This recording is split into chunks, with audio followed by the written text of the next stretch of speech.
Good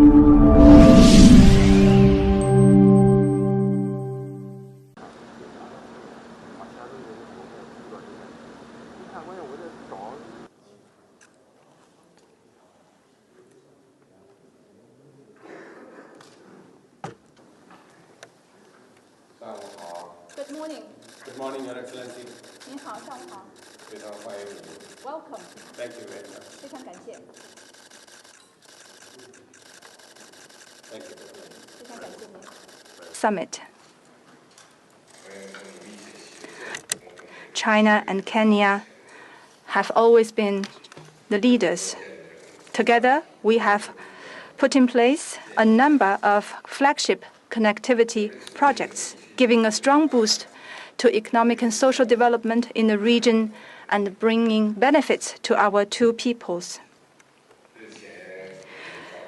Recently, we just held the third plenary session of the 20th CPC Central Committee, laying out a strategic plan for comprehensively deepening reform to advance Chinese modernization. Mr. President, under your leadership, Kenya is also pressing ahead in its economic reform and transition. China wishes to take the opportunities presented by the summit to further align our development strategies and take our comprehensive strategic and cooperative partnership to new heights. Thank you very much for welcoming me to China and for the hospitality extended to me and my delegation. It is an occasion, Your Excellency, to thank you also for convening FOCAC, the all-important forum that brings China and Africa together. It is also an important opportunity for Kenya-China Comprehensive Partnership Agreement, a strategic partnership that is based on a people-to-people engagement framed on programs that are mutually beneficial between our two countries and based on mutual respect and trust. Your Excellency, let me commend your leadership of the South-South cooperation that brings together many developing countries, and to specifically point out the relationship between Kenya and China. As you know, Your Excellency, I was here last year for the BRI summit, and I want to thank you for the conclusion of the program on Kenya's rural roads, the intelligence transport system that has now been concluded, and the progress that has been made on our technical vocational equipment program, Boster Dam, the Nairobi Northern Bypass, and the Muthaiga-Kiambu bypass programs that have already, we've made very good progress, and hopefully we should be able to conclude. The other Huyo, and this one who is representing Bob's family, is anyone representing Longman? Longton? Longton? Nani anakuja? Ako wapi huyo? Pigia simu ndugu yangu. Harakisha yeye.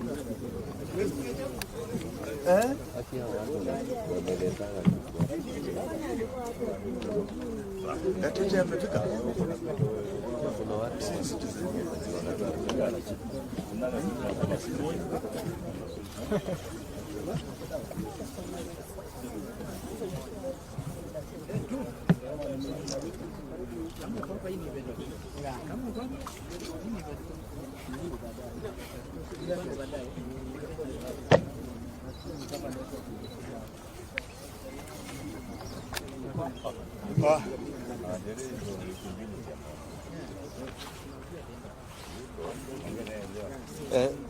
Any luck?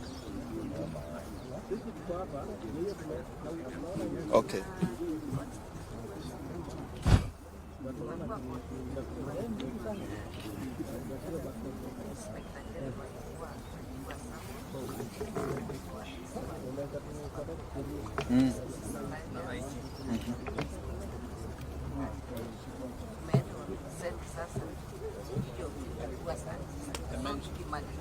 So they've been summoned there 3 p.m.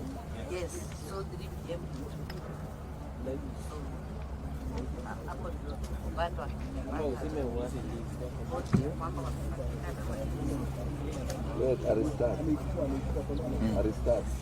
Okay. So who do you think I should introduce here?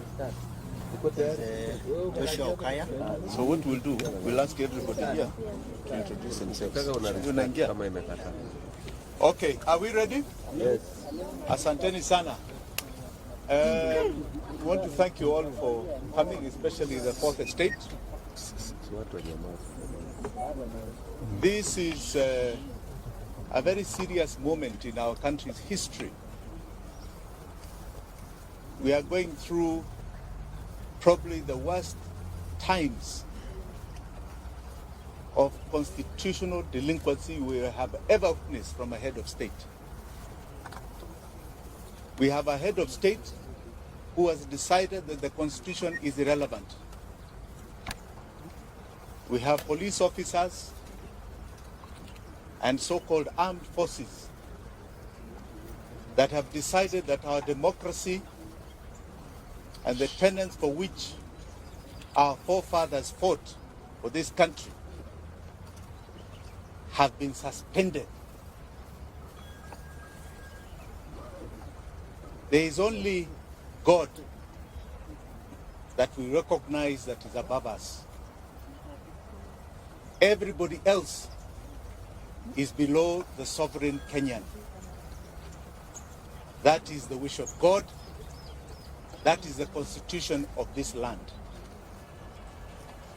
We have a statement here in relation to the killings and abductions that have been going on in this country ever since the peaceful demonstrations that started in June. Many of us on this table are victims of this. We have families here that have been so devastated by the loss of loved ones, especially young ones. But before I read this statement, I would appreciate your patience in recognition of some of the people who are seated here with me.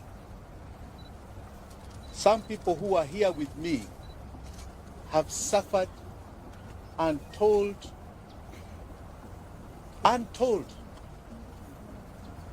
inhuman treatment, all in the name of exercising our democracy as enshrined in our constitution.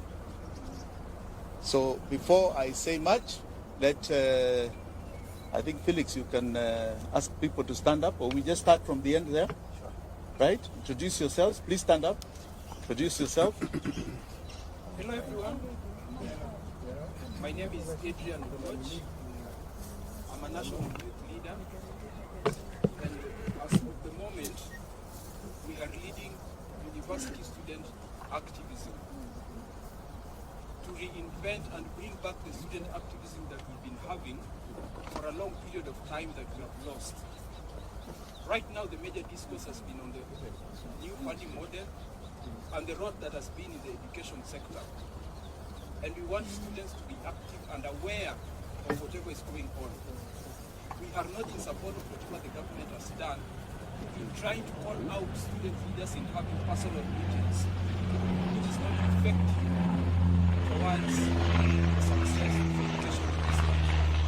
That is why we are giving a team of students to stand up for the students and majorly for all our individuals who are being threatened, including students themselves, by the anarchism that is being displayed by this government.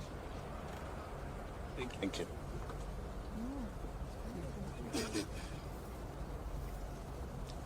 So hello everyone. Hi. Okay, my name is Julius Kimani. I think these are my discuss of today.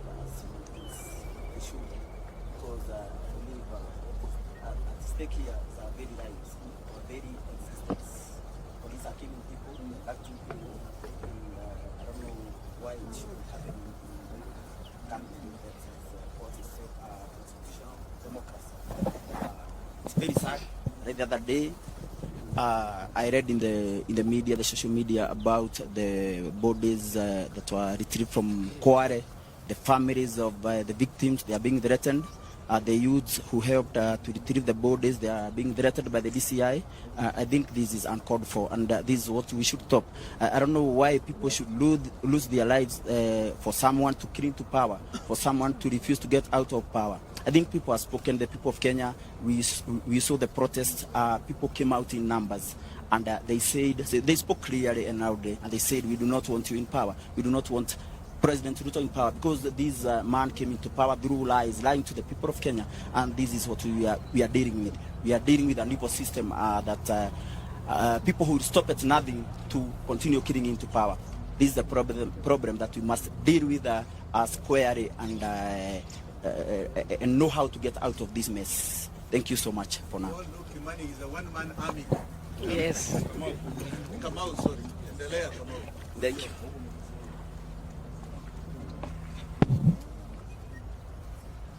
Habari zenu. My name is Florence Kanywa. I'm a social justice activist, and I am the Linda Women League Free Kenya movement. Just to let you know that the 3 persons who were abducted on 19th are members of Free Kenya movement. Bob Jagin being our chairman, and we are really saddened by what happened, and we are here to demand they be brought back to us, dead or alive. Thank you. Good afternoon. Charles Ole Sakei. I'm Charles Ole Sakei from Kajiado County, youth leader from Kajiado. I am here representing Bob's family. I am from Free Kenya movement. We have been on the ground with him, championing for our rights. And the reason we are here today is because someone somewhere has decided to criminalize the right and freedom of protesting.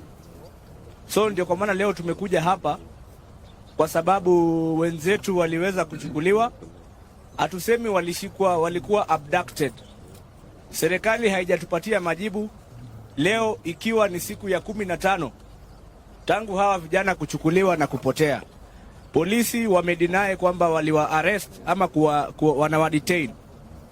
Lakini tumekuja tujiulize pia, kama polisi wanasema hawakushika hawa watu ama hawayuko na hawa watu, watuambie nani wako nayo. And I want to ask, itakuwaje kuna militia ina operate kwa hii nchi na rais anasema hajui?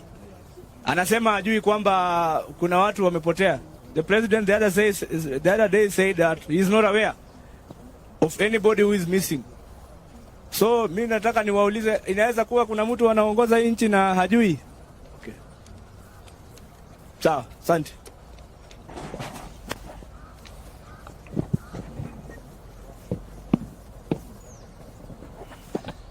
We'll come back to the introductions. Ladies and gentlemen, as I said, we are at a very sad stage in the country's history. I'm going to read this statement. I know that it has been compiled by all of us because we want to send a message directly to William Samoei Ruto. Directly to him. Crooked Ruto is responsible for the illegal abductions and killings. Today,